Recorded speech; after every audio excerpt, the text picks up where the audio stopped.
Bonjour à toutes et à tous. Je crois qu'on est à peu près au complet. On va commencer. Donc, je suis Julie Frering. Je suis la directrice générale adjointe d'Elanciel. Mon complice aujourd'hui, c'est Didier Mercier, qui est notre responsable pédagogique. Alors, Elanciel est une entreprise qui existe depuis 97. Donc, nous fêtons cette année nos 25 ans. Nous sommes motivés, j'allais dire, dans notre ADN par une approche qui est l'approche interactionnelle et stratégique, dite approche systémique. Et donc, toutes nos interventions pour développer les compétences relationnelles en milieu professionnel passent au filtre de cette approche. Donc, nous faisons historiquement de l'accompagnement vers l'emploi. Nous avons des conseillers en insertion socio-professionnelle et nous accompagnons des bénéficiaires du RSA notamment et demandeurs d'emploi longue durée vers un retour durable à l'emploi. Et pour ça, justement, on utilise l'approche systémique. On fait aussi, bien sûr, de la formation professionnelle et c'est ce dont on va se parler un petit peu plus longuement aujourd'hui. Donc, nous formons des professionnels à l'approche systémique et plus largement au développement des compétences relationnelles et comportementales en milieu professionnel. Donc, ça va être des formations à la gestion de l'agressivité et de la violence, des formations pour développer l'habileté managériale ou encore des formations pour repérer et agir face aux addictions, par exemple, ou encore pour prévenir le sexisme ou les discriminations en entreprise. Nous faisons également de l'accompagnement des collectifs de travail et des professionnels pour faciliter le changement, pour gérer des situations difficiles ou des conflits dans les équipes, par exemple. Tout ça pour dire, et là encore par l'approche systémique, que nous avons une approche très terrain de l'approche systémique. Donc, on ne forme pas à la théorie systémique, mais nos formateurs et formatrices ont bien à cœur en fait, de transmettre une expérience de l'approche systémique issue du terrain. Et puis, nous faisons également des audits et notamment des évaluations externes des ESSMS. Alors, ESSMS, c'est établissements et services sociaux et médico-sociaux. Alors, la Haute Autorité de Santé vient de sortir un nouveau référentiel, donc les règles changent un petit peu. Nous étions habilités depuis 2014 et nous sommes en cours d'organisation pour demander le renouvellement de l'accréditation. Et nous faisons aussi de la prévention des risques psychosociaux, notamment des diagnostics qualitatifs. Elanciel fait partie du groupe Cercle Conseil qui réunit Elanciel, dont le siège social est à Lyon et qui est spécialisé en approche interactionnelle et stratégique, dite approche systémique, et Institut Repère à Paris qui est plus orienté PNL. Et on en reparlera un petit peu après. Donc aujourd'hui, nous allons parler de la formation professionnelle et nous sommes là aujourd'hui pour vous présenter deux nouvelles formations. Alors, nouvelles, pas complètement nouvelles, mais deux formations à l'approche systémique qui sont toutes les deux certifiantes CPFFP, donc selon les critères des acteurs de la compétence. Je vais vous en dire un petit peu plus. Donc, deux formations qui s'appellent Accompagner un individu par l'approche interactionnelle et stratégique, dite approche systémique, et une autre formation qui s'appelle Faciliter et mettre en œuvre la transformation des organisations par l'approche systémique. On va faire les points communs d'abord. Donc, ces deux formations durent 9 jours chacune en 3 modules de 3 jours.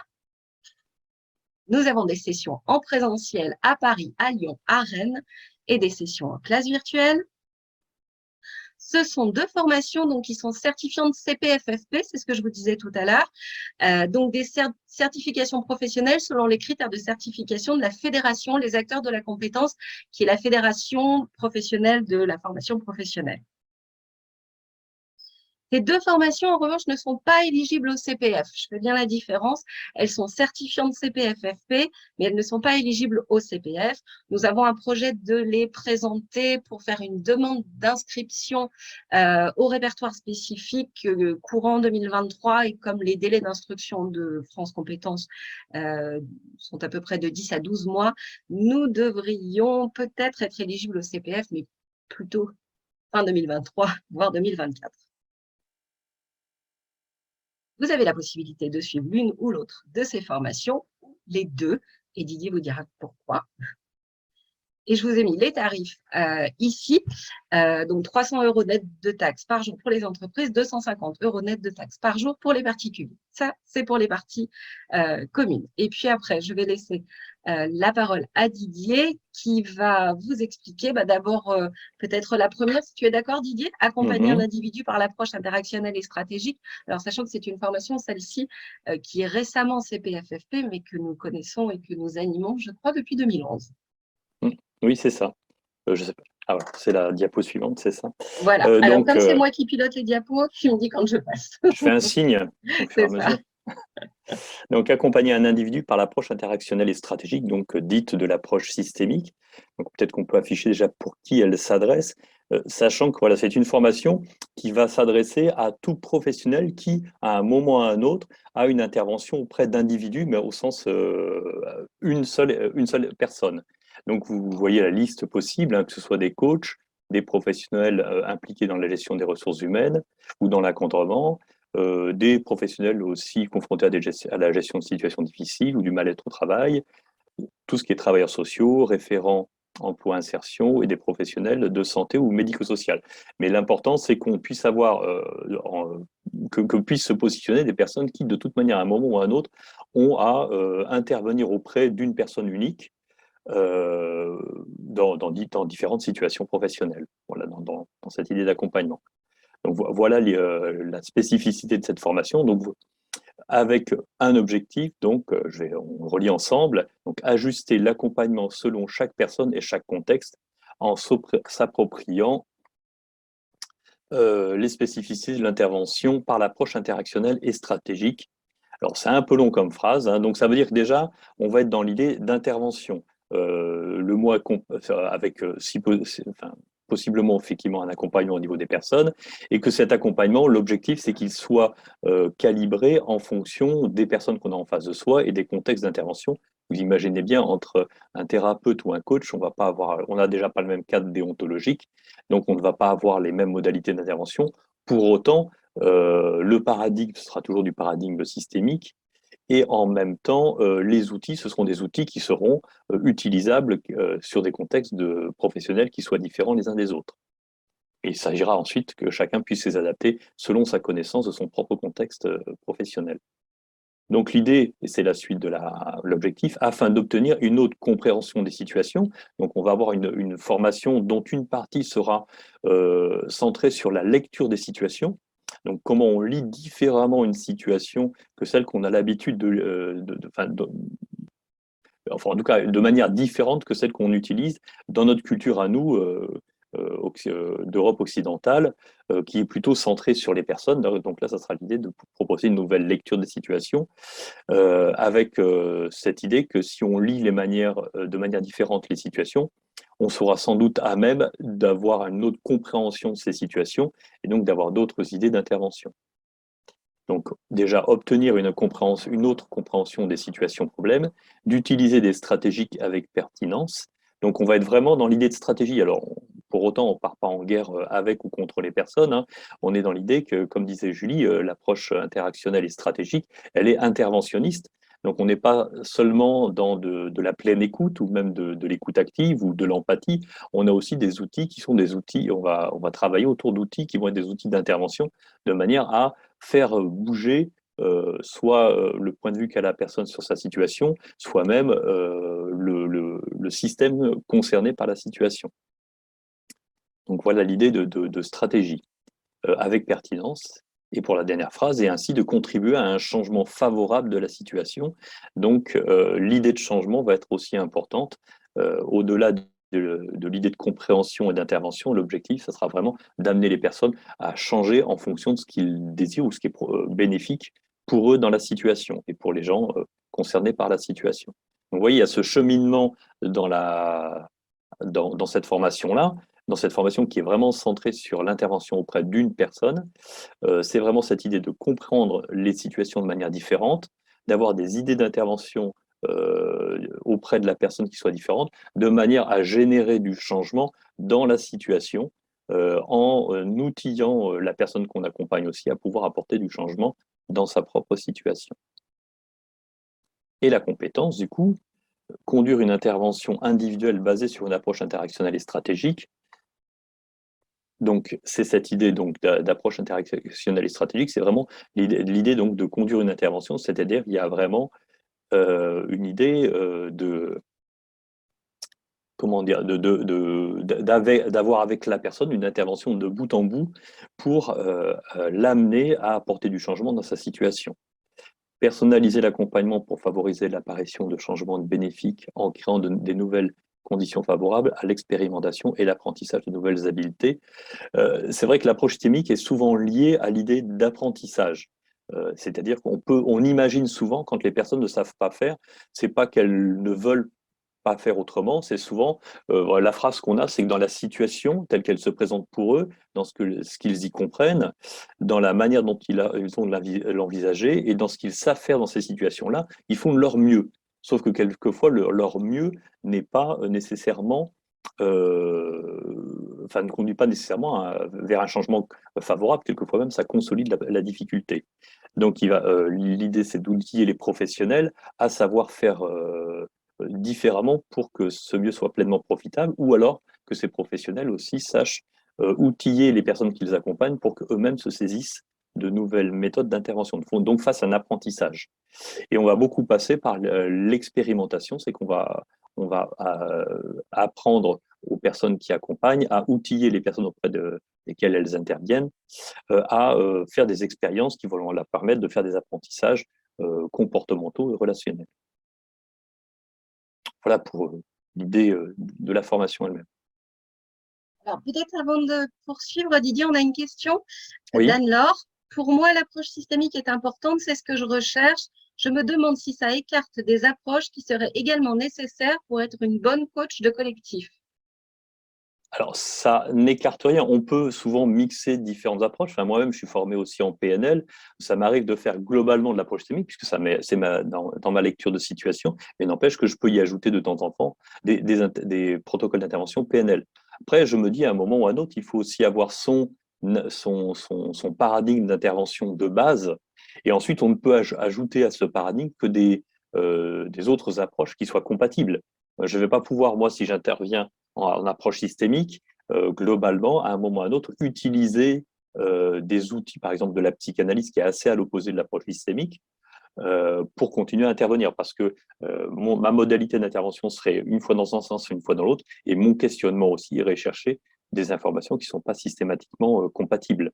Donc, c'est sûr que voilà, on va choisir une approche de base et on va pouvoir y agréger d'autres approches à condition qu'elles soient compatibles les unes avec les autres. Et je compléterai, Anne-Laure, si votre projet, en fait, c'est de coacher des collectifs, peut-être que c'est la deuxième formation dont Didier parlera juste après, en fait, qui vous parlera un petit peu plus. Si vous avez d'autres questions, on pourra en échanger juste après.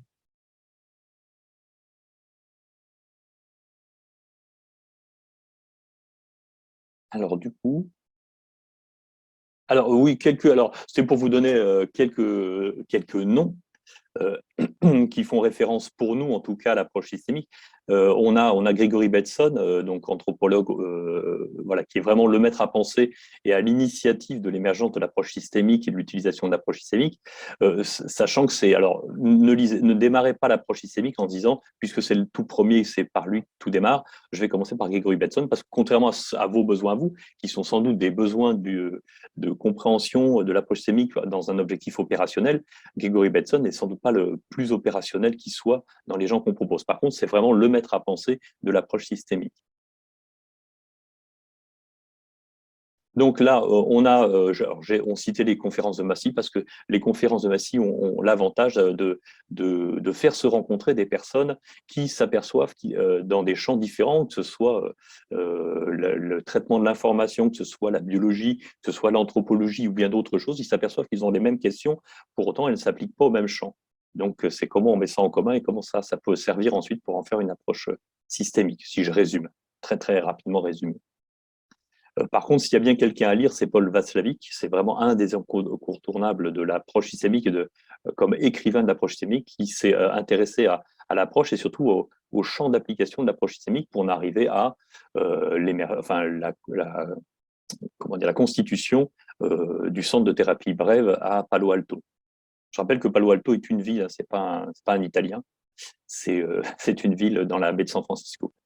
Voilà, donc le livre incontournable pour quelqu'un qui se dit l'approche systémique, quand je l'aurai comprise et que j'aurai déjà des éléments, le livre incontournable, c'est une logique de la communication écrit par Paul Václavic et toute son équipe. On a une question de Thierry. De quelles expériences, pardon, de quelles expériences sont issues les applications pratiques pour la mise en œuvre des méthodes outils présentées? Alors, j'ai pas entendu la fin de ta phrase, Julie, Alors, pardon, de quelles expériences sont issues les applications pratiques pour la mise en œuvre des méthodes / outils présentés? Des expériences de nos formateurs et formatrices, peut-être? Alors, je ne sais pas si c'est le sens de la question. Nos formateurs et formatrices, certains sont d'anciens conseillers en insertion. Toutes et tous interviennent auprès de collectifs pour les aider à sortir des situations bloquées où ils ont l'impression d'avoir tout essayé et pour autant sans jamais trouver de solution. Certains sont coachs par ailleurs. Voilà, donc c'est des gens qui se servent de l'approche systémique, qui ne font pas que former des professionnels à l'approche systémique, mais qui bien se servent de l'approche systémique pour aider des collectifs à sortir des situations bloquées. Je ne sais pas si c'était le sens de votre question, Thierry, mais sinon, n'hésitez pas à revenir vers nous. Didier, je te redonne la parole. Voilà, on est passé sur notre image. Bon, en tout cas, retenez Gregory Bateson, c'est vraiment le grand théoricien, mais si vous êtes intéressé par l'opérationnalité de l'approche systémique, ce n'est pas forcément celui qui est à lire en premier, mais c'est notre maître à penser, on va dire. Et Paul Václavic pour le démarrage, les débuts de l'utilisation de l'approche systémique, alors plutôt dans le champ thérapeutique, puisque effectivement, c'est le centre de thérapie brève de l'école de Palo Alto, mais après, effectivement, on va aller vers d'autres champs. Ça, c'est les tout premiers. Alors, pour nous expliquer un petit peu plus la façon dont les situations sont abordées par l'approche systémique, tu nous as prévu un petit extrait de film. Et après, tu reviendras dessus. Donc, je lance l'extrait. Voilà, après, je décortiquerai, si on peut dire. Ce qui nous intéresse dans cet extrait, alors déjà, plusieurs raisons. Déjà, c'est parce qu'il est extrêmement bien tourné, parce que pour avoir été conseiller en insertion, on s'y croirait. C'est possiblement quelque chose qui se passerait dans le cadre d'un accompagnement d'un demandeur d'emploi par un conseiller Pôle emploi. Alors, dans le cadre de notre formation, effectivement, ce conseiller-là pourrait très bien imaginer être formé à l'approche systémique dans la première formation, celle qui est centrée sur l'individu. Parce que alors, on voit un extrait, on est dans le pôle emploi, on a un demandeur d'emploi, et on s'aperçoit vite que l'échange qu'il y a entre ce demandeur d'emploi et son conseiller pôle emploi génère un malaise dans lequel il y a de la colère qui apparaît d'un côté au moins, voire de l'hésitation et de la gêne de l'autre. Et puis petit à petit, on s'aperçoit que finalement les questions posées 4 minutes après sont celles qui ont déjà été posées 4 minutes avant, ce qui fait qu'en termes d'information et d'intérêt de l'intervention, il se passe rien. On pourrait se dire comme ça, elle revêt une certaine forme d'inutilité. Alors, ce qu'on peut voir déjà, c'est premier point, peut-être, Julie. Alors voilà, on a notre demandeur d'emploi, on a notre conseiller. C'est typiquement des dessins qu'on fera nous, c'est-à-dire que nous, ce qui va nous intéresser quand on va regarder une situation, on va la regarder non seulement avec les petites boucles que vous voyez qui tournent au-dessus de la tête des personnes, c'est-à-dire on va s'intéresser à qu'est-ce qui se passe en eux qui pourrait nous permettre de mieux comprendre leur comportement et le relationnel qu'ils génèrent. Donc on a une petite boucle bleue au-dessus de Vincent Lindon d'un côté et du conseiller Pôle emploi de l'autre. Et puis ce qui va surtout nous importer, nous, qui est quelque chose de typiquement systémique, c'est ce qui se passe entre les personnes, la relation qu'il y a entre les personnes, qu'on appellera l'interaction. Donc, petit... Le systémicien dessine beaucoup. Oui, c'est ça. Alors, on va voir que nous, on est. Alors, pourquoi on dessine d'ailleurs? Tiens, juste une petite parenthèse, c'est que comme on est dans l'idée d'aborder les situations, dans l'idée de remettre les situations dans un système, évidemment, c'est plus facile de rendre compte d'un système par une représentation dessinée que par un compte rendu écrit. Donc, là, on a donc notre demandeur d'emploi, notre conseiller, et ce pourquoi le demandeur d'emploi est là, ça devrait être au départ le thème général de l'entretien avec le conseiller emploi, c'est-à-dire la situation de la personne, les personnes concernées par le fait que le demandeur d'emploi est sans emploi, donc son contexte personnel, familial, amical, social, les enjeux relationnels qu'il y a à l'intérieur, c'est-à-dire qu'est-ce que ça génère dans son contexte personnel que de ne pas avoir d'emploi, les positions des personnes, qu'est-ce qu'elles attendent de cet accompagnement aussi. Il y a de l'attente du demandeur d'emploi, mais même à la maison, on va dire. Et puis son contexte de vie, c'est-à-dire dans quoi ça s'inscrit, est-ce qu'il y a des enfants, pas d'enfants, est-ce qu'il est propriétaire, pas propriétaire, à quel endroit il fit ça. Donc ça, en théorie, dans une situation d'accompagnement dans laquelle le conseiller emploi mène bien, cadre bien son accompagnement, l'essentiel de qui devrait s'échanger devrait être autour de la situation de la personne. Même principe, je lis Thierry en même temps, effectivement. Donc là, même, quelle que soit la personne qu'on accompagne, ce qui nous intéressera en tant que personne qui intervient, donc si on se met à la place du conseiller emploi, ou qu'on soit coach, ou qu'on soit thérapeute, ou qu'on soit peu importe, euh, le thème, quel est le parcours professionnel des formateurs, alors, on répondra aux questions après parce que j'ai Ouais. une ambiguïté de la question en plus. Donc, en tout cas, quand on intervient auprès de quelqu'un, en tant que systémicien, ce qui nous intéresse, c'est dans quel système s'inscrit la demande de la personne que l'on a en face de soi. Donc là, effectivement, notre conseiller Pôle emploi, il devrait avoir la possibilité d'orienter ces questions vers le système qui a son importance pour le demandeur d'emploi et qui est en lien avec la demande elle-même. Ça, c'est ce qui devrait se passer si l'intervention se passait tel que le souhaite le conseiller. Alors, un petit point de plus, Julie.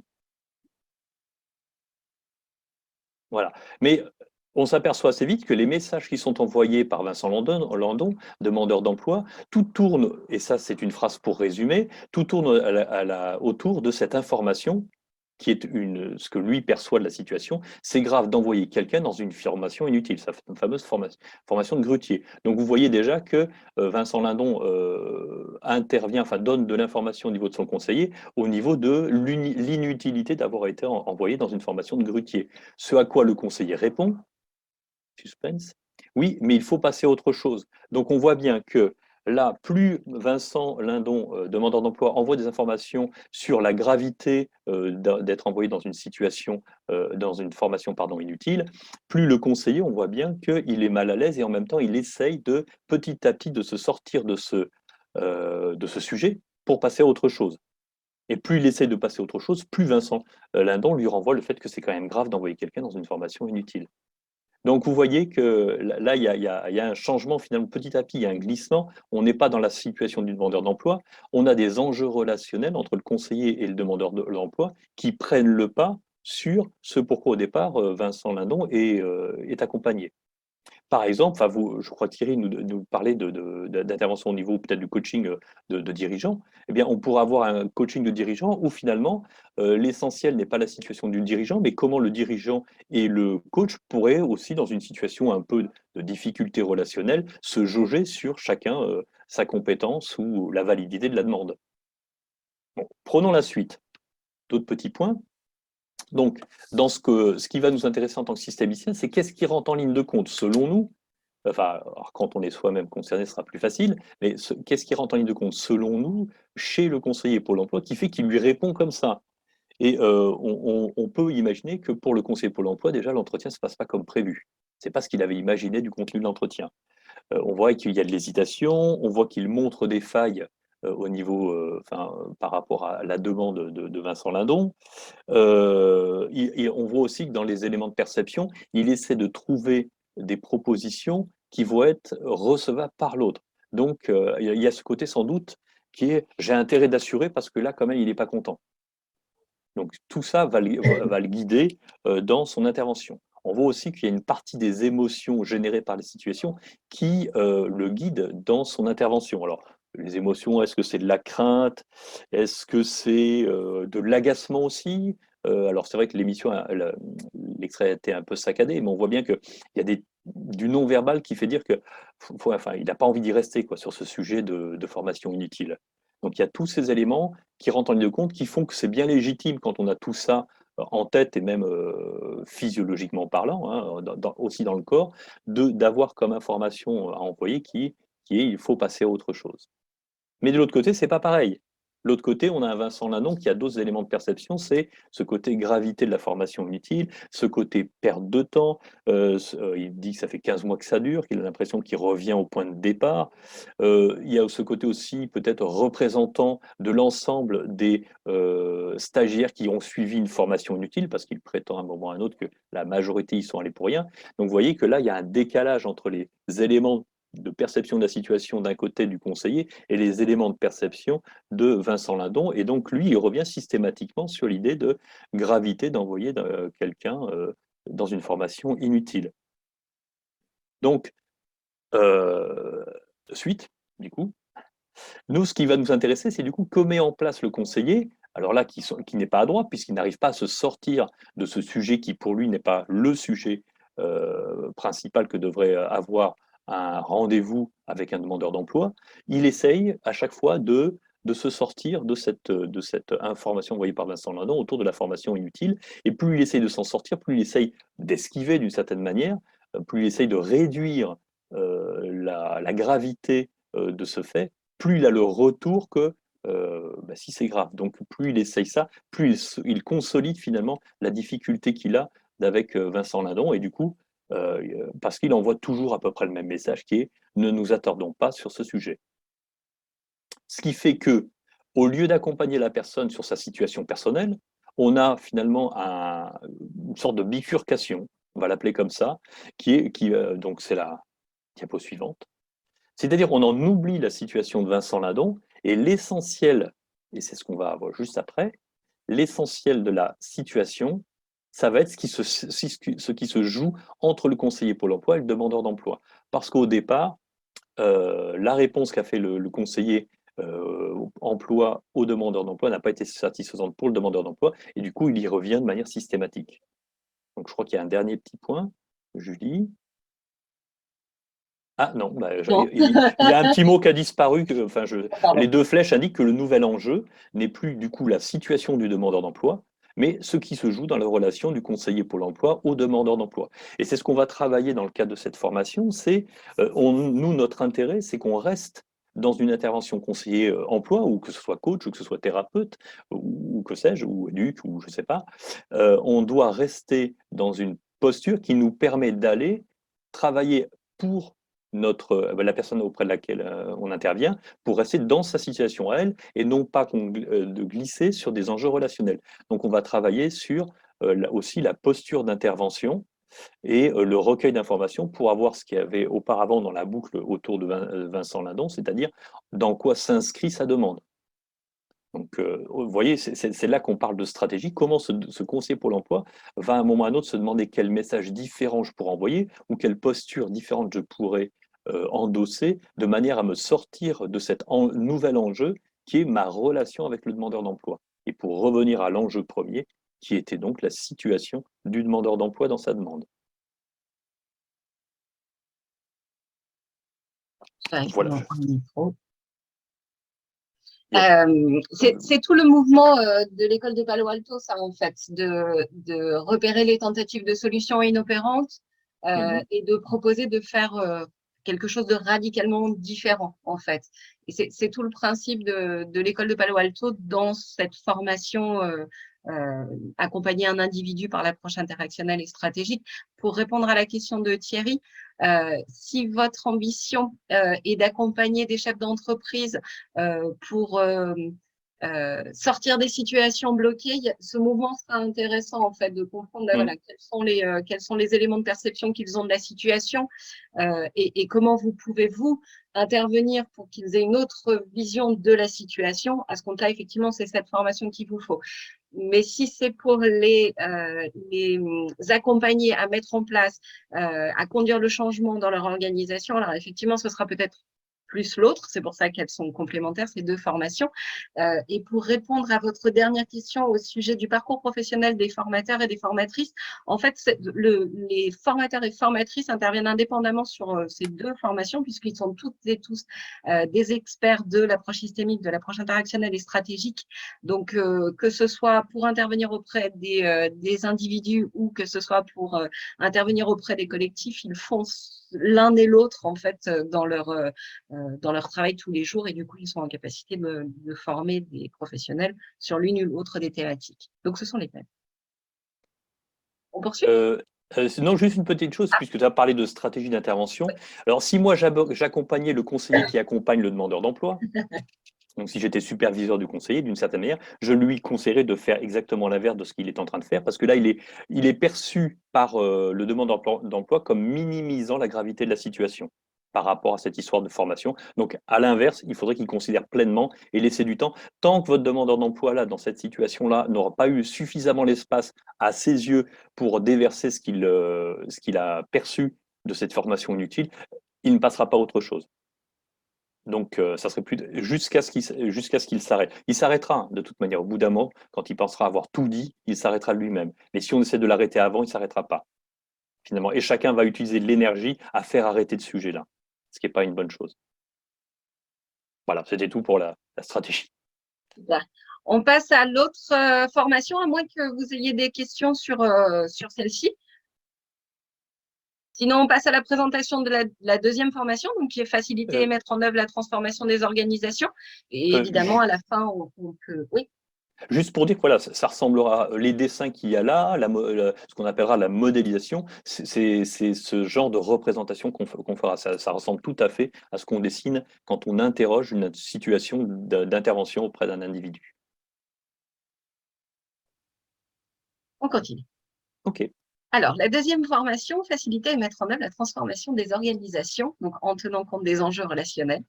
Alors, ça sera toujours en tenant compte des enjeux relationnels. On sera toujours sur cet aspect de soft skill autour du relationnel et du comportement.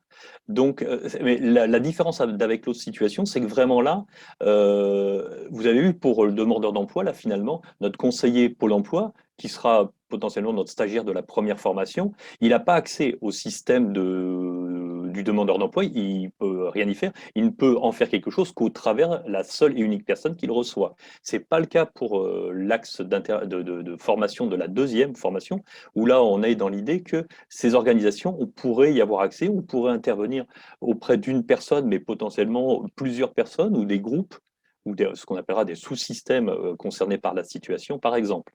C'est vraiment ce qui va changer. Donc ça veut dire qu'on n'a pas tout à fait, enfin on a une partie du public qui est différent, même si on peut avoir un public similaire sur les deux. Donc des gens qui sont globalement en charge de projets ou de management d'équipe, donc coach professionnel, coach des organisations, manager, cadre hospitalier. Voilà, l'idée que et tous les cas, tous les gens qui managent une équipe ou un projet ont tout à fait possibilité, enfin et intérêt dans le suivi de cette formation-là. Pour quel objectif? Pouvoir ajuster son intervention en fonction de chaque situation en acquérant de nouvelles grilles de lecture prenant en compte les enjeux relationnels et les comportements présents. Donc on est vraiment dans cette idée-là, enfin vous l'avez remarqué de toute manière, si vous faites de l'accompagnement au changement, la conduite du changement ou la conduite de projet ou la conduite d'équipe, hein, du management d'équipe, c'est pas tant la technicité de tout ce qu'on peut mettre en place qui pose problème. Enfin, il y a certains systémiciens qui disent qu'à peu près 90% des problèmes rencontrés en entreprise sont des problèmes de comportement ou de relationnel. Donc, ça va être comment je considère dans mon intervention l'aspect relationnel et comportemental pour pouvoir en tenir compte dans la conduite du changement à mener dans les organisations. C'est vraiment cette idée-là. Donc, il va falloir pouvoir aller chercher cette information-là et aussi la transcrire d'une manière à pouvoir en tenir compte. Donc, on va retrouver cette idée de représentation graphique qu'on appelle la modélisation. Une fois qu'on a compris qu'on est allé chercher cette information et qu'on l'a organisée, il y a la deuxième partie qui est savoir construire un plan d'action et utiliser des modalités opérationnelles facilitant le changement. Donc, il faut passer à l'action. Donc, il faut aussi se projeter dans le temps, sachant qu'on est aussi dans une logique que c'est une projection et que cette projection, en général, on a assuré la première étape, la suite, c'est pas si certain que ça. Autrement, on serait sur des systèmes compliqués mais pas complexes. Or là, on va se retrouver face à ce qu'on appelle des systèmes complexes.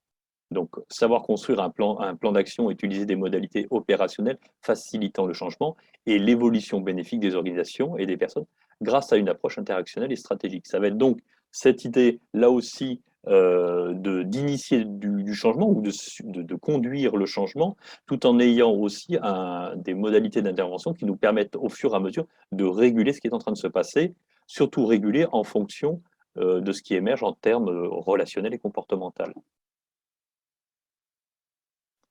Donc, conduire une intervention de bout en bout, conduire une intervention auprès d'une organisation en prenant en compte les comportements et les enjeux relationnels, organiser les informations, ça c'est la première phase.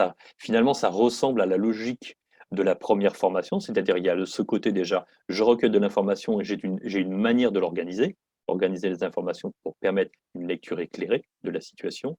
Et cette lecture éclairée va nous permettre de déterminer une stratégie sur laquelle s'appuyer et construire un plan d'action servant le projet de transformation. Mais c'est bien une stratégie dont l'objectif est de comprendre la dynamique interactionnelle qui est liée à la conduite de cette transformation de l'organisation.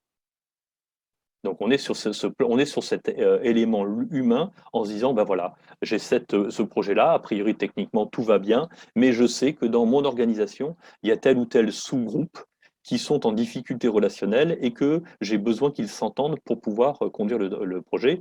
Et d'ailleurs, si je passe en force, ben oui, le projet va effectivement être initié, mais assez vite, la difficulté que j'ai cru éviter en avançant un petit peu plus vite et en l'empêchant d'apparaître, elle va réapparaître d'une autre manière parce qu'il y a des gens qui sont au départ opposants à cette mise en place de projet, par exemple, et qui vont trouver d'autres moyens pour mettre à mal l'avancée du projet.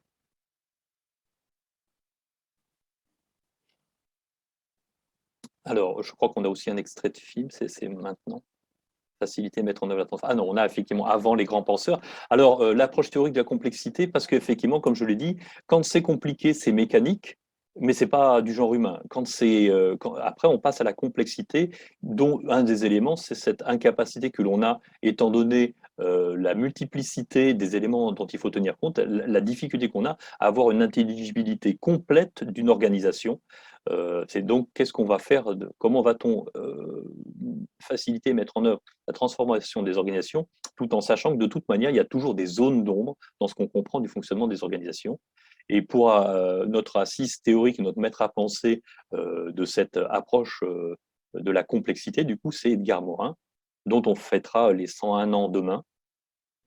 Voilà, donc, alors ça peut être la méthode, mais il y a d'autres écrits qui sont plus opérationnels, hein, notamment il a étudié le fonctionnement vers la modernité d'un village de la Bretagne Sud, et là il explique vraiment sa méthodologie de recueil d'informations et de compréhension des situations. Donc voilà notre premier maître à penser. Deuxième maître à penser qui est un petit peu plus jeune, qui a 91 ans. Ouais, bah oui, c'est comme ça. Mais ils ont encore toute leur tête. C'est donc Jean-Louis Lemoigne, donc, qui travaille vraiment sur le fonctionnement des systèmes. Et notre organisation est un système particulier. C'est pas un système familial, c'est pas une amicale, mais c'est un système particulier. Et donc Jean-Louis Lemoigne nous éclaire avec beaucoup d'éléments. Alors, on n'est pas très dans l'opérationnel avec ces deux personnes-là. Dans l'opérationnel, il y a tout un tas de personnes, mais ils sont peut-être moins marquants ou moins, comment on pourrait dire, moins repérables que n'est l'école de Palo Alto dans la première partie. Et de toute manière, on servira aussi des éléments de l'école de Palo Alto pour lire le fonctionnement des organisations. Donc, effectivement, il y a un nouvel extrait de film. Donc, cette fois-ci, c'est un extrait de Le Jeu. On a fait exprès, on a pris un extrait là, qui est un dîner entre amis et pas une réunion de travail. Parce que voilà, on aurait manqué d'éléments, alors que là, ce sera un petit peu plus facile à Ouais. lire, hein, en tout cas. Et puis je ferai des ponts, et puis vous en ferez certainement en voyant le fonctionnement de cette réunion, de cette personne, qui pourrait ressembler par certains côtés à une réunion d'équipe. Tout le monde l'a bien vu.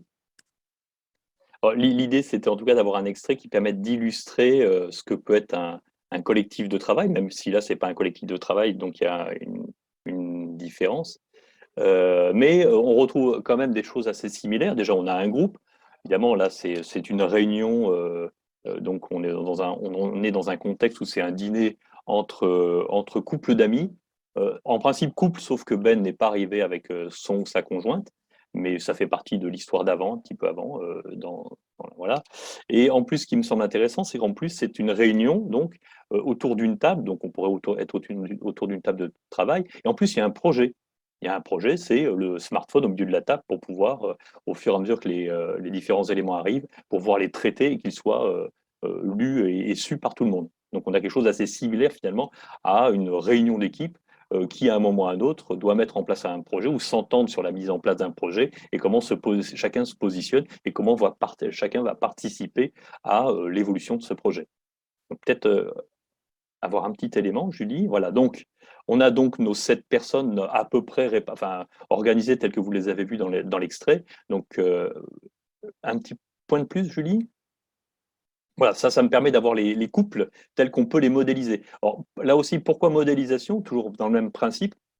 On a un système, donc un système, ça se prête mieux au dessin finalement qu'à l'écriture.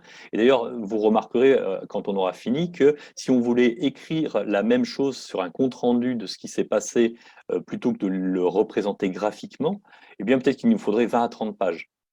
Donc là, on va avoir une représentation graphique qui a une certaine forme de simplification, mais il ne faut pas que ce soit non plus trop simple parce que ça serait erroné, mais il ne faut pas que ce soit non plus trop compliqué parce qu'on ne pourrait pas s'en servir.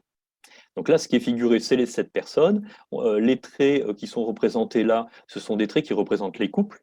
Donc, il y a 3 maris et femmes, Marie avec Vincent, Léa avec Thomas et Charlotte avec Marco. Euh, donc ça, c'est une représentation qui est un peu hybride qu'on a utilisé là, qu'on utilise nous dans nos formations, qui est à mi-chemin entre ce qu'utilisent certains autres systémiciens que nous et le sociogramme. Vous remarquez d'ailleurs, on a une première information, on a des couples, et Charlotte et Marco est le seul couple dont les deux membres ne sont pas l'un à côté de l'autre. Peut-être que c'est une info. Suite. Alors, quand on fait figurer un système, dans quel contexte on se situe? C'est un dîner entre amis. Okay. L'environnement qui peut avoir son importance, hein, selon si il fait chaud, il fait froid, il est tard ou il n'est pas tard, ou si on est en début de réunion. Là, ça fait déjà quelques minutes, voire peut-être 1 heure ou 2 qu'ils se côtoient. On est le soir au dîner, autour de la table, et on est chez Marie et Vincent, ce qui pourrait peut-être expliquer le fait que Marie lance le projet autour du smartphone, peut-être. Et c'est intéressant d'avoir des notions d'environnement pour voir après potentiellement est-ce que l'environnement est profitable à ce qui est en train de se jouer. Alors, on va avoir des informations entrantes, et je pense qu'il y a aussi des informations sortantes, voilà. Donc, des informations entrantes, c'est-à-dire que de l'extérieur de ces 7 personnes vont arriver des informations que vont traiter les 7 personnes et qui vont sortir traitées. Et là, typiquement, c'est assez simple puisque les informations entrantes vont l'être par le biais des smartphones. Et elles vont être traitées par les personnes, et puis possiblement aussi, les personnes vont répondre au smartphone ou pas. Et dans les équipes, c'est pareil, on n'a pas des systèmes qui sont clos, qui fonctionnent en vase clos, qui sont complètement coupés du reste du monde. Ils ont des informations qui leur arrivent, qu'ils traitent, et ensuite avec d'autres informations qui en sortent. Donc voilà, la base, c'est celle-ci. Ensuite, ce que j'ai choisi de mettre en vert, alors c'est assez facile, hein, ce qui est en vert, ce sont ceux qui sont partants pour le projet. Alors avec un dégradé, c'est-à-dire que Marie lance le projet, donc c'est elle qui initie, donc c'est elle qui est vraiment, comment dire, qui porte le projet le plus dans cette histoire. Léa qui est un tout petit peu plus claire, mais suit assez rapidement. Si vous vous souvenez de l'extrait, hein, elle dit OK, pourquoi pas, alors que les autres semblent hésiter. Et Ben suit dans la mesure où Léa le sollicite. En gros, je suis vert, je suis OK pour le projet, parce que finalement, tu me demandes de positionner, mais j'ai pas trop de raison, en tout cas apparente, de ne pas suivre, donc je suis parce que tu me l'as demandé. Ensuite, on a d'autres positionnements. Alors, c'était plus rouge que ça, mais pourquoi pas? On n'a pas de code couleur, mais Marco et Vincent, vous remarquez assez vite que leur position, c'est non. A priori, si on a le choix, on n'adhère pas à ce projet. Donc voilà, là, on a une codification qui les met en évidence. Et puis, on a à avoir une troisième codification orange, Thomas et Charlotte. Charlotte qui accepte, mais vous avez vu, elle accepte, vous voyez qui est la dame, j'espère que vous en souvenez, elle accepte un peu comme un choix qui défie son mari. C'est-à-dire, elle n'accepte pas pour le projet lui-même, mais elle accepte en fonction de l'enjeu relationnel qu'il y a entre elle et son mari, et en tenant compte du fait que cet enjeu relationnel est visible par le reste du groupe. Donc, c'est un premier élément qu'on voit ici, c'est qu'au-delà de l'idée de projet et du positionnement par le projet, il y a des positionnements dans le projet qui sont fonction des enjeux relationnels et non pas du projet lui-même. Donc là, typiquement, Charlotte, à partir du moment où son mari est contre, sans doute, même si ce n'est pas le smartphone, elle serait plutôt pour. Thomas, par rapport à Léa, ça se joue un peu différemment. Il est sollicité, chérie, elle appelle.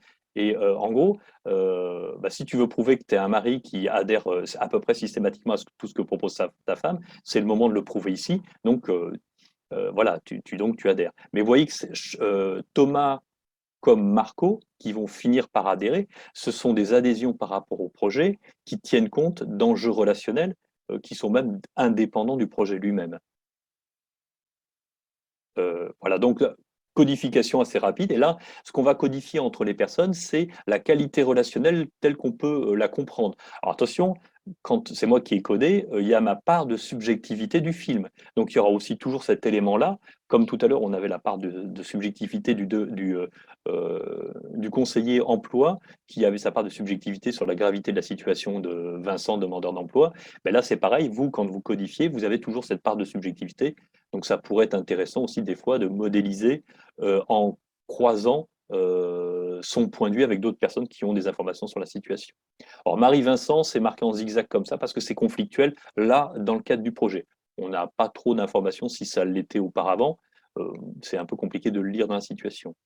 Ensuite, Léa et Marie, on voit tout de suite qu'il y a un système comment dire, de qualité relationnelle qui sont de relations, comment dire, de confiance mutuelle l'une par rapport à l'autre. Ben, pareil par rapport à Léa, un petit peu moins par rapport à Marie, mais le fait qu'elle adhère finalement à ce que lui propose Léa, eh ben, du coup, de fait, elle accorde, enfin, elle apporte son soutien à Marie. Et ensuite, voilà. Et Thomas aussi, par la vite, comme je vous expliquais, elle est sollicitée par Léa. Donc, du coup, Thomas adhère aussi au projet. On a Marco qui s'oppose à Marie, mais ce ne sont pas des opposants, comment dire, récurrents. C'est une opposition par rapport à Marie, mais du fait du projet de Marie, pas de Marie elle-même, on va dire. Et là, tandis que Charlotte et Marco, c'est un peu différent. On peut imaginer, mais là aussi, c'est peut-être ma subjectivité, qu'entre Charlotte et Marco, c'est pas seulement le projet lui-même de smartphone, mais c'est aussi une certaine forme de récurrence dans une relation conflictuelle. C'est-à-dire qu'ils sont en conflit, mais ils sont même en conflit avant, et ils seront en conflit sans doute après. Donc c'est pour ça que je les codifie avec deux traits, mais après, j'allais dire, la codification, chacun peut l'aménager à sa propre sauce. Euh, du coup, on peut estimer que là, déjà, on a un sous-système d'alliance, Marie, Ben, Léa, d'alliance par rapport au projet. Et on a un autre sous-système, il me semble, voilà, de Thomas et Léa. On voit que, a priori, quand il y en a un qui va dire quelque chose, l'autre va suivre. Et plutôt, quand Léa va dire quelque chose, Thomas va suivre. Donc voilà ce que ça nous fait comme représentation graphique. Donc ça veut dire qu'on peut se dire, bah, c'est bon. Moi, en tant que mari, mon projet, il est passé. J'ai eu une réunion avec mes collègues, il est passé le projet. Sauf que si on codifie comme ça, on peut se dire, il est passé. Cependant, on a tout un tas d'acteurs qui vont être partie prenante du projet qui sont en conflit, dont certains sont en conflit indépendamment même de la situation de projet, déjà. On voit aussi qu'il y a des gens qui adhèrent, mais qui adhèrent. Alors, est-ce qu'ils adhèrent? Il y a des gens qui adhèrent comme Thomas et Léa, qui a priori montrent une connivence et qui n'est pas seulement liée au projet. Et puis après, il y a des systèmes de relations bénéfiques qui sont typiquement liés au projet. Donc, on a une somme d'informations. Euh, quoi dire de plus qu'aussi que, bien sûr, ça nous permet de constater, quand on est sur ce forme de modélisation de situation, qui serait par exemple par rapport à la difficulté ou la facilité de mettre en forme ou mettre en place un projet, notre codification va nous permettre de mettre en évidence aussi les informations qui nous manquent. Donc là, Charlotte, on a très peu d'informations sur les liens qu'elle a avec les autres. Thomas, pareil. Enfin voilà, on a Vincent, pareil. Donc on pourrait aussi, la codification peut nous aider aussi à aller chercher d'autres informations. Mais en tout cas, voilà typiquement cette représentation graphique on a notre projet qui est mis en place, donc peut-être notre N+1 de cette équipe-là peut se dire, OK, bah, ça a été validé par les 7, eh ben, il n'y a plus qu'à avancer. Et si on modélise, on pourrait dire, on a avancé, mais attention, il y a Marco et Vincent qui ont adhéré bon gré mal gré. Vous avez vu, il y a presque ce qu'on appellera une illusion de choix. Vincent, soit il adhère, soit il montre qu'il a quelque chose à cacher. Donc, quel est son choix réel? Il n'en a pas. Donc, ça voudra dire aussi que c'est des gens qui ont adhéré bon gré mal gré, Marco de la même manière, Charlotte d'une manière un peu plus ambiguë, et qui pourraient avoir donc, fonction d'éléments qui vont retarder le projet, parce que cette adhésion, c'est une adhésion contrainte. Donc, c'est l'intérêt de cette modélisation-là, c'est si on modélise par rapport au projet, voilà, on a enlevé les liens sociaux, si on modélise par rapport au projet, c'est de mettre en évidence que c'est pas parce qu'il y a adhésion que pour autant on s'est sorti d'affaire et qu'il n'y a plus qu'à faire rouler le projet. Non, il va falloir faire de la conduite de changement en se disant que Marco et Vincent pourraient réapparaître à un autre moment où ils pourront à ce moment-là faire valoir leur opposition d'une autre manière. Voilà, dans l'idée en tout cas de modélisation et de stratégie. Et vous voyez aussi l'intérêt de ce que j'appelais aussi tout à l'heure la fonction de régulation. On peut très bien planifier un tas d'éléments sur la suite de ce projet-là, par exemple. Pour autant, il va falloir mettre des éléments de régulation pour se dire quel moment on réinterroge le système et l'avancée du projet, et du coup la dynamique relationnelle qu'il y a autour de ce projet, parce qu'on a quand même sur les 7 deux personnes qui n'y ont pas adhéré ou qui ont adhéré contre bon gré mal gré, un peu contraint, et Thomas et Charlotte qui ont adhéré pour d'autres raisons que le projet lui-même, pour des enjeux relationnels. Voilà pour ma part ce que j'avais à dire, enfin, sur une lecture et comment nous, on va être là-dessus, c'est-à-dire on va être sur cette formation sur je récolte de l'information, je l'organise sous forme de représentation, sous forme de modélisation, et ensuite je réfléchis, je prends un temps de compréhension, d'analyse de cette représentation pour me dire du coup comment je vais mener ma conduite du projet en tenant compte de la dynamique relationnelle sous-tendue par le projet lui-même. Ça, finalement, c'est le premier mouvement de la formation, c'est de comprendre ce qui se joue dans la situation où je porte un projet, par exemple, hein, dans l'équipe, qu'est-ce qui se passe dans l'équipe, et puis après, il y a un deuxième temps qui sera qu'est-ce que je mets en œuvre, en fait, en m'appuyant peut-être sur les leviers et Mmh. en ayant des points de vigilance, c'est ça. Mmh. Oui, exactement ça. D'ailleurs, on voit bien, par exemple, ce que vous avez vu tout à l'heure entre le demandeur d'emploi et le conseiller emploi, vous avez presque quelque chose de similaire entre Marie et Vincent, sauf que quand Vincent finit par accepter, on voit bien qu'il y a de la redondance, c'est-à-dire que Marie explique plusieurs fois la même chose à Vincent, il finit par accepter parce qu'effectivement, il se trouve dans une impasse de choix, et puis aussi parce qu'il y a aussi les 6 autres qui observent, donc ça peut jouer sur sa décision d'adhérer au projet. Donc, vous voyez, il y a un lien entre l'individuel et le collectif aussi, hein. Ok, merci. On va poursuivre et puis Mmh. soit vous avez des questions là, mais je n'en vois pas, mais sinon on pourra échanger sur l'un ou l'autre de ces extraits et de ces modélisations à la fin si vous le souhaitez. Alors, une question s'il vous plaît concernant la formation, partie 2 dans la version précédente. Quels sont les critères d'entrée dans la formation collective? Euh, Tu veux que j'y réponde? Tu y alors, réponds, oui, oui. oui, s'il te plaît, oui. Alors, Voilà, les critères d'entrée, alors, ce ne sont pas des critères d'entrée pour ni pour embêter le monde, ni pour mettre haut la barre. C'est plutôt notre formation s'appuie beaucoup sur les apports que vous avez, vous, de situations réelles. On fait très peu de jeux de rôle.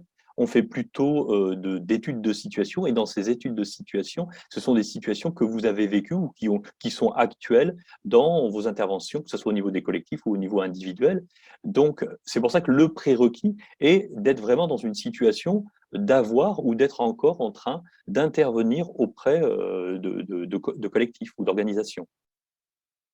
Et puis, pour que tout cela mette du sens, si on n'a pas à voir avec, ou si on ne se pose pas des questions d'accompagnement au projet ou d'accompagnement d'équipe, ça pourrait être intéressant en soi, mais pour autant, on ne va pas en faire grand-chose. Donc, il faut qu'il y ait une opération. Nous, on est vraiment dans l'idée de compétences, donc d'opérationnalité derrière la formation. Donc, il faut que ça puisse être tout de suite utilisé dans votre réalité professionnelle. Alors, Christelle, à la suite, avant, il fallait avoir suivi la partie formation à l'approche individuelle, ce qui permet de continuer, de ne pas refaire l'approche individuelle. Cela changerait-il le contenu de la formation pour le collectif? En fait, les deux formations ne sont pas dépendantes l'une de l'autre. En fait, vous pouvez faire une formation ou l'autre formation ou les deux. Évidemment, si vous faites les deux, vous serez, pour votre deuxième formation, avec des personnes qui, elles, n'ont jamais abordé l'approche interactionnelle et stratégique. Mais la façon dont sont abordées justement les notions théoriques d'approche interactionnelle et stratégique le sont très différemment en fait d'une formation à l'autre. Donc évidemment, ce sera moins une découverte. Pour autant, ce ne sera pas une répétition sur l'une ou sur l'autre des formations. On a vraiment fait attention à ça justement, mais ce n'est plus comme ce qu'on avait avant. Une idée de parcours, en fait, où effectivement, il fallait avoir validé une formation pour pouvoir rentrer dans la suivante. On n'est plus du tout là-dessus. Là, ce sont deux formations qui sont indépendantes l'une de l'autre et qui sont chacune certifiantes.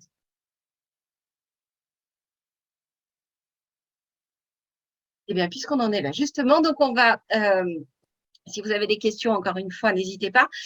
Nos prochaines sessions de formation, alors vous pourrez retrouver le programme et le calendrier complet simplement sur notre site et vous aurez le diaporama. Donc voilà, on a donc la formation accompagner un individu par l'approche interactionnelle et stratégique, des sessions à Paris, à Rennes, à Lyon et en classe virtuelle. Le tout en 2023, même si on commence à Lyon et à Paris dès le mois de novembre. Ce sont des formations de Juste, 9 jours, on l'a dit, qui sont en 3 modules de 3 jours. Oui, pourrions-nous avoir plus d'éléments des contenus de formation? Oui, comme je vous le disais, les programmes complets et le calendrier des sessions est accessible sur notre site internet et avec le diaporama, je vous enverrai les programmes complets de l'une et de l'autre des formations. Comme ça, vous aurez vraiment tous les éléments. Et donc, évidemment, c'est détaillé le programme, le contenu de la formation par demi-journée et les épreuves de certification aussi. Pour la formation, faciliter et mettre en œuvre la transformation des organisations. Donc, effectivement, Rennes n'est pas très bien placé aussi. Paris, Lyon, Rennes et aussi en classe virtuelle. Et là, les prochaines, au plus tôt, ce sera janvier à Lyon, février à Paris. 2023. j'ai vu passer quelles sont les méthodes Ouais. pédagogiques. Au niveau des méthodes pédagogiques, notre objectif à nous, vraiment, c'est, en tout cas, notre objectif en termes d'enjeux pédagogiques, c'est que vous vous disiez à la fin des 9 jours, c'est bon, je vais pouvoir l'utiliser dès demain matin. Donc ça, il y a vraiment un côté opérationnel. Donc ça veut dire qu'on a évidemment une base théorique à faire passer, qui seront plus centrées sur la théorie de la communication en formation 1 et plus centrées sur les théories de la complexité en formation numéro 2. Donc, on a effectivement cette assise théorique-là. Mais après, on va vraiment aller sur les outils et comment dire, pour comprendre l'utilité de l'outil et en plus savoir s'en servir, parce que c'est vraiment dans l'idée de savoir s'en servir, on va donc mettre en place une certaine forme de, comment dire, d'organisation pédagogique. Alors, je précise vraiment l'idée il ne s'agit pas de savoir ou de comprendre ce que c'est que l'approche systémique, c'est vrai, il s'agit vraiment de savoir s'en servir. Parce qu'on a eu quelquefois des stagiaires qui se sont dit, au bout de quelques jours, au bout de même quelques heures, c'est facile. L'approche systémique est très facile à comprendre. Elle est bien plus compliquée à mettre en œuvre parce que c'est une histoire d'adaptation permanente au système auquel on s'adresse dans notre intervention. C'est un premier point.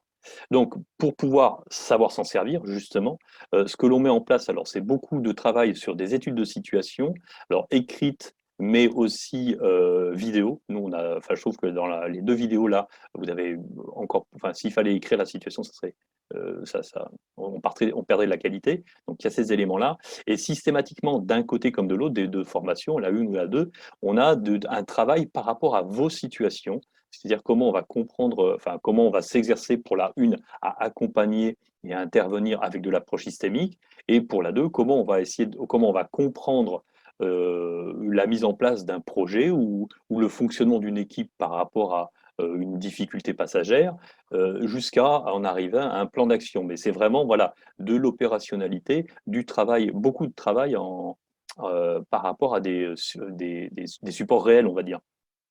Et non pas des études, comment dire, des situations qui vont être inventées par nous déjà.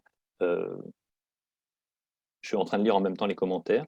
Voilà pour cette idée. En tout cas, c'est vraiment à chaque fois que vous avez un élément théorique nouveau, en amont ou en aval, tout dépend de notre volonté pédagogique, vous allez avoir une mise en pratique, des exemples et une mise en pratique systématiquement.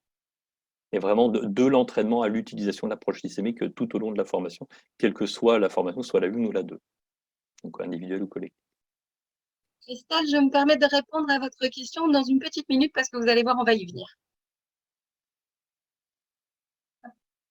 Euh, alors, comme je le disais, donc, la possibilité de suivre l'une ou l'autre des formations ou les deux. Si vous avez déjà suivi une formation à l'approche interactionnelle et stratégique avec Elentiel ou avec Institut Repère, appelez-nous et puis on vous dira comment ça peut s'organiser. Mais donc, vous pouvez suivre l'une ou l'autre des formations, soit les deux. Évidemment, il y aura moins de découvertes sur la deuxième formation que vous suivrez, si toutefois vous avez déjà suivi une formation de 9 jours avec nous. Pour autant, ce ne sera pas la même façon d'aborder l'approche systémique et pas du tout les mêmes exercices, ni la même façon d'entrer en matière, je vais dire. Voilà. Au niveau des modalités d'inscription, donc vous faites une demande d'inscription, donc soit par téléphone, soit par mail auprès de Véronique Maillat, qui est notre assistante. Vous avez un email juste là, secrétariat@elentiel.com. Après, il y a un entretien téléphonique de positionnement, en fait, pour valider l'adéquation entre la formation et le projet professionnel et recueillir vos attentes. Et si toutefois vous hésitez entre l'une ou l'autre des formations en fonction de votre projet professionnel, ben voilà, cet entretien, cet échange téléphonique permettra justement de vous aider à faire ce choix et à clarifier voilà, la formation par rapport à vos attentes. Et puis après, évidemment, il y a l'établissement d'une convention de formation si c'est si c'est un employeur ou d'un contrat de formation si vous êtes un particulier. Et les inscriptions, il manque un S, se ferment 10 jours avant le début de la session. On avait une somme de questions. Oui, il y a plein de questions. Alors, du coup, alors a-t-on des travaux à réaliser entre les séances en présentiel? Alors, assez rarement, parce qu'on a vraiment des gens qui, par exemple, additionnent ou ajoutent à leur quotidien la formation. Donc, moi, j'ai des gens qui, en arrivant en formation, ont déjà travaillé dans les heures qui ont précédé et qui auront encore du travail après la formation. Voilà. Donc, on n'en note pas énormément. On fait des conseils de lecture, par contre. On invite aussi le groupe à s'organiser pour pouvoir échanger. Ça aussi, puisqu'on a eu quand même pas mal de WhatsApp qui se sont mis en place. Donc, c'est aussi ça, effectivement. Et voilà, l'intersection. Mais il y aura pas, il y a pas, on n'est pas dans la logique d'obligation de réaliser des travaux pour aller d'un module à un autre. Ok, Christelle, je vous réponds dans une minute. Pardon. Thierry nous dit, étant en transition professionnelle, les exemples en cours ne seront pas présents. Est-ce rédhibitoire? Absolument pas.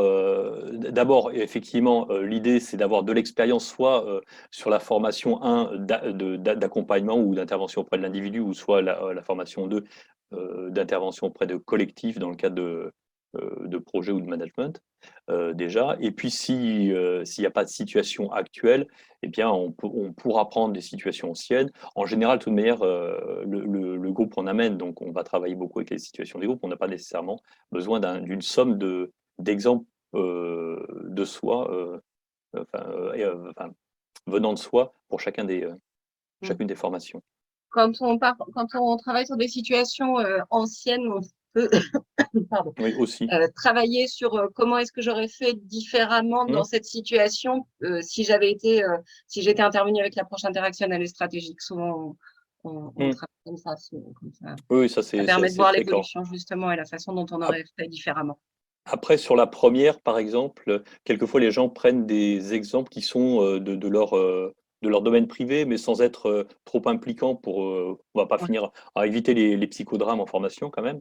Mais moi, j'ai eu un exemple où quelqu'un a expliqué comment elle allait gérer son chat qui n'arrête pas de monter sur la table. C'était son accompagnement individuel. Donc ça, c'est faisable. L'approche systémique sert à tout. Ben voilà, l'interaction existe avec le chat, donc ça peut être ça. Enfin, souvent, hein, je le dis comme ça, mais il ne faut pas le répéter, ça fait écho à notre aussi rôle de parents au niveau de nos enfants. Mais voilà. Ils sont de très bons cobayes.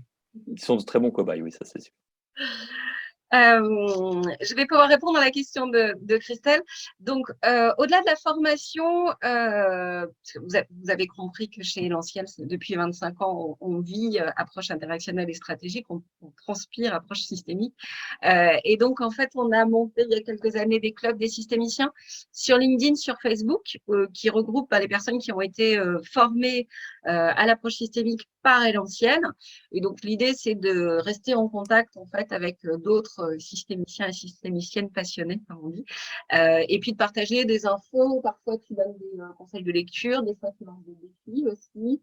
On partage des articles qui sont rédigés par nos différents formateurs et formatrices. Enfin, voilà, une communauté, donc sur LinkedIn, sur Facebook, et pour faire partie enfin, voilà, pour qu'on puisse accéder à la demande d'adhésion, il faut que les personnes aient suivi une formation à l'approche systémique avec Élanciel. C'est très important, sinon on ne donne pas suite. Et puis, donc voilà, qui va me permettre de répondre à Christelle. On a mis en place également des trainings systémiques. Alors, il y en a eu 14 programmés en 2022. Il y en a encore la semaine prochaine, je crois. Donc, les trainings systémiques, ce sont des événements gratuits qui sont offerts aux personnes qui ont suivi nos formations à l'approche systémique. Et l'idée, c'est de se retrouver entre systémiciens et systémiciennes pour travailler sur une situation, qu'elle soit proposée par l'un des participants, et c'est quand même, je crois, toujours le cas. Oui. Mais si toutefois vraiment personne n'avait de problème, le formateur ou la formatrice qui anime ce temps pourrait évidemment proposer quelque chose. Et donc, en général, ça se fait en visio. Donc, soit il y a il y a même des matinales maintenant à 9 h, je crois, ou à 11 h, ou à 18 h. Ça dure 1 h 30 environ. Alors, les trainings systémiques sont souvent assez rapidement complets puisqu'ils sont limités à une douzaine de participants. Mais bon, on en fait quand même suffisamment dans l'année pour que vous puissiez participer de temps en temps à des trainings systémiques. Et donc, l'idée, c'est de se remémorer en fait des petits réflexes et voilà, j'allais dire, de rester toujours immergé dans l'approche systémique et voilà, de pouvoir travailler son questionnement, etc. Voilà. Et donc, pour répondre à Christelle, donc, voilà, donc vous avez été formé, vous avez déjà suivi une première formation à la systémie avec Élanciel, et apparemment, vous avez donc fait un groupe de systémiciens, c'est très bien. Et donc, on fait et donc, vous auriez besoin de training supervisé. Alors, on fait alors ça, c'est en dehors des trainings systémiques. Élanciel propose de la supervision, qu'elle soit individuelle ou collective. Alors ça, c'est pas offert évidemment, mais on propose ça. Donc nous, on a des stagiaires en fait qui demandent à la suite de leur formation d'être accompagnés, alors le plus souvent individuellement, mais en collectif ça se fait aussi, d'être accompagnés pour pouvoir, j'allais dire, s'approprier vraiment encore plus, et peut-être avec de la supervision, avec un mentor, l'approche systémique en fait dans leur pratique professionnelle quotidienne. Donc ça, c'est quelque chose effectivement qu'on propose à l'issue de la formation. Voilà, on a un certain nombre de stagiaires qui se font superviser. Très souvent, alors en fait, les personnes font une séance de supervision ou décident de partir sur un forfait 5 séances de supervision. C'est à la carte, c'est comme, c'est selon les besoins des personnes qui nous sollicitent. Voilà. Il y a un petit message pour Véronique. Alors, comme je sais qu'elle est avec nous, Véronique, je ne sais pas si, Véronique, tu vois les discussions, mais un grand merci à Véronique qui a été d'une aide et soutien précieux pour les inscriptions et le suivi voilà, de la part de Christelle. Je transmets. Je crois qu'on en a terminé avec la présentation. Je vous propose d'arrêter l'enregistrement. Et si toutefois vous voulez rallumer caméras et micros, eh ben, écoutez, on sera ravis de vous voir et peut-être d'échanger de vive voix avec vous. Alors, je désactive. Hop.